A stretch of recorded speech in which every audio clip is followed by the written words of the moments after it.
തോപ്പുംപടിയിൽ അമിത വേഗതയിൽ സഞ്ചരിച്ച സ്വകാര്യ ബസും സ്കൂട്ടറും കൂട്ടിയിടിച്ചുണ്ടായ അപകടത്തിൽ സ്കൂട്ടർ യാത്രികൻ മരിച്ചു. എളമക്കര സ്വദേശി ജോസ് ഡൊമിനിക്കാണ് മരണപ്പെട്ടത്. സംഭവത്തിൽ എഫ്ഐആർ രേഖപ്പെടുത്തി അന്വേഷണം ആരംഭിച്ചതായി ഹാർബർ പോലീസ്. കഴിഞ്ഞ ദിവസം രാത്രി 8:45 തോപ്പുംപടി BOT പാലത്തിന് നടുവിലാണ് യാത്രക്കാരുമായി അമിത വേഗതയിൽ പോയ സ്വകാര്യ ബസും സ്കൂട്ടറും തമ്മിൽ കൂട്ടിയിടിച്ച് അപകടമുണ്ടായത്. അപകടത്തിൽ സ്കൂട്ടർ യാത്രികനായ എളമക്കര സ്വദേശി ജോസ് ഡൊമിനിക് മരിച്ചു. ഫോർട്ട് കൊച്ചി കളമശ്ശേരി റൂട്ടിലോടുന്ന ബസ്സാണ് അപകടത്തിൽപ്പെട്ടത്. അപകടത്തിനു ശേഷം ഡ്രൈവർ ഇറങ്ങി ഓടിയതിനെ തുടർന്ന് ബസ്സിലുണ്ടായിരുന്ന കണ്ടക്ടറാണ് ബസ് പാലത്തിൽ നിന്നും മാറ്റിയിട്ടതെന്ന് യാത്രക്കാർ പറഞ്ഞു. പരിക്കേറ്റ സ്കൂട്ടർ യാത്രികനെ അതുവഴി സഞ്ചരിച്ചിരുന്നവർ ഒരു ഓട്ടോയിൽ കയറ്റി ആശുപത്രിയിൽ എത്തിക്കുകയായിരുന്നു.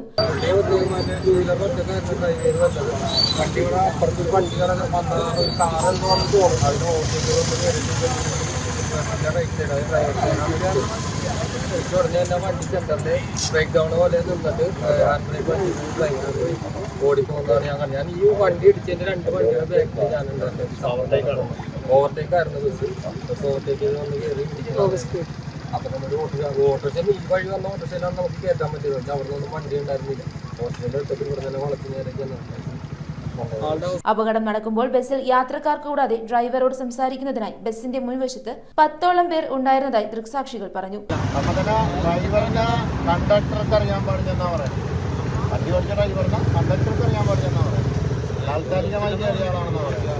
രാത്രികാലങ്ങളിൽ ലൈസൻസ് ഇല്ലാത്തവരുടെ ഡ്രൈവിംഗ് പരിശീലനം നടക്കുന്നതായി നേരത്തെ തന്നെ ആക്ഷേപമുണ്ട്. ഇത്തരത്തിലുള്ള ഡ്രൈവിംഗിനിടെയാണോ അപകടമുണ്ടായതെന്നാണ് സംശയം.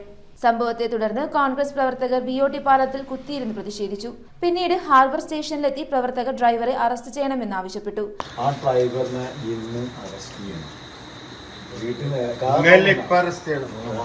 അദ്ദേഹത്തിന് അവനെ അറസ്റ്റ് ചെയ്ത് അവന് മെഡിക്കൽ ചെക്കപ്പ് നടത്തണം.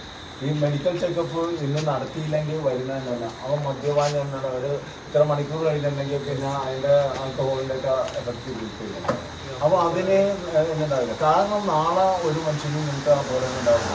ഇതിനിടെ പോലീസ് ബസ് ഉടമയെ സ്റ്റേഷനിൽ വിളിച്ചു വരുത്തി ചോദ്യം ചെയ്യുകയാണ്. സംഭവത്തിൽ പോലീസ് FIR രേഖപ്പെടുത്തി അന്വേഷണം ആരംഭിച്ചതായി ഹാർബർ സ്റ്റേഷൻ SHO പറഞ്ഞു.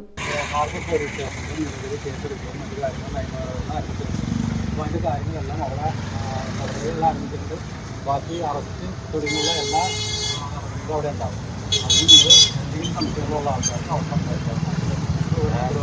താൽക്കാലികമായി അറസ്റ്റിന്റെ അടിസ്ഥാനത്തിൽ വിരോധം നാളെ ഇത് അറസ്റ്റ് ചെയ്തില്ലെങ്കിൽ SC ഓഫീസിലേക്ക് വ്യക്തമായ മാർക്കുണ്ടാവും. News bureau, Kochi. ആരും വീണുപോകും. The Salt Restaurant, Thoppumpady, Kakkanad and Panampilly Nagar.